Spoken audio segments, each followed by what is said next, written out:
ये घटना मेरे साथ तब घटी थी जब मैं 5 से 6 साल की थी। तब मैं मुंबई में ही रहती थी और हमारे कुछ रिलेटिव सतारा में रहते थे। तो हम जब भी वहां जाते थे तो पुराने मुंबई पुणे हाईवे से होकर ही जाते थे, जो कि तब कई रहस्यमय भूतिया घटनाओं के कारण जानी जाती थी। तो इसी कड़ी में एक रात हमें खबर आती है कि मेरे दादा की तबीयत बहुत खराब है और वो आखिरी बार मेरे पापा से मिलना चाहते हैं। तो इसी में अचानक खबर आ जाने के कारण हम बस में नहीं जा पाए और हमने एक जीप किराए पर ले लिया। ठंड का मौसम था, रात काफी हो चुकी थी, इसके अलावा बारिश भी हो रही थी, पर फिर भी हम उस मौसम में निकल पड़े।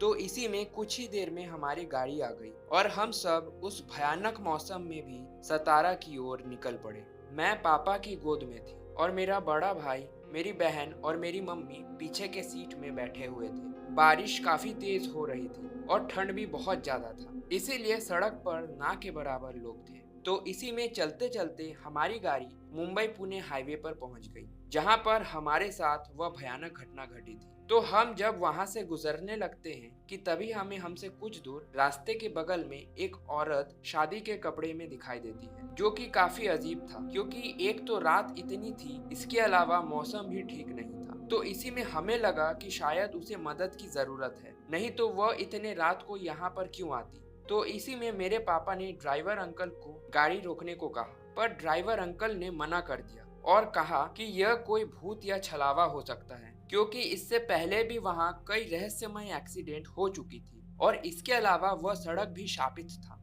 पर ड्राइवर अंकल के कई बार समझाने के बाद भी पापा बिल्कुल नहीं माने और आखिरकार ड्राइवर अंकल को न चाहते हुए भी पापा की बात माननी पड़ी। तो ड्राइवर अंकल ने वहां पर गाड़ी रोक दी, जिसके बाद मेरे पापा ने उस महिला से उसके इतनी रात में वहां होने का कारण पूछा। तो उसने कहा कि वह पास ही के एक गांव में रहती है, उसकी कुछ ही दिन पहले शादी हुई है, पर शादी के बाद उसके पति को किसी काम से बाहर जाना पड़ा, जिसके बाद उसे खबर आती है कि उसके पति का एक्सीडेंट हो गया है और वो हॉस्पिटल में एडमिट है। घर में कोई और न होने के कारण उसे इतनी रात को वहां जाना पड़ रहा था। तो यह सब बात सुनकर हम सभी को उस पर दया आ गई और हमने उसे अपने गाड़ी में अपने साथ बिठा लिया। तो इसी में गाड़ी आगे चलने लगी तो मेरी मम्मी ने एक अजीब सा चीज नोटिस किया।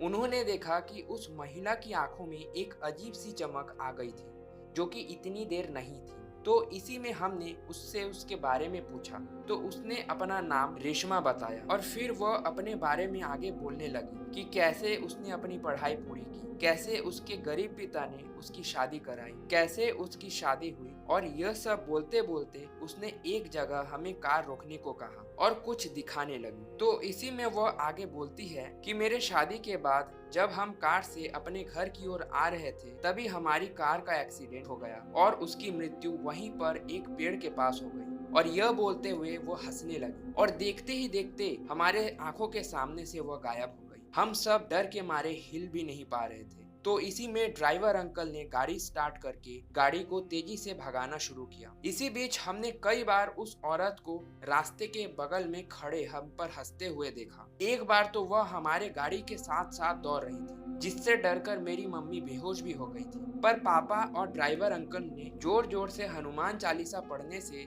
वह वहीं पर रुक गई, जिसके बाद हम तेजी से वहां से गाड़ी भगाकर अपनी जान बचाने में कामयाब रहे। और इस घटना के बाद फिर कभी भी हम उस मनहूस रास्ते पर नहीं गए।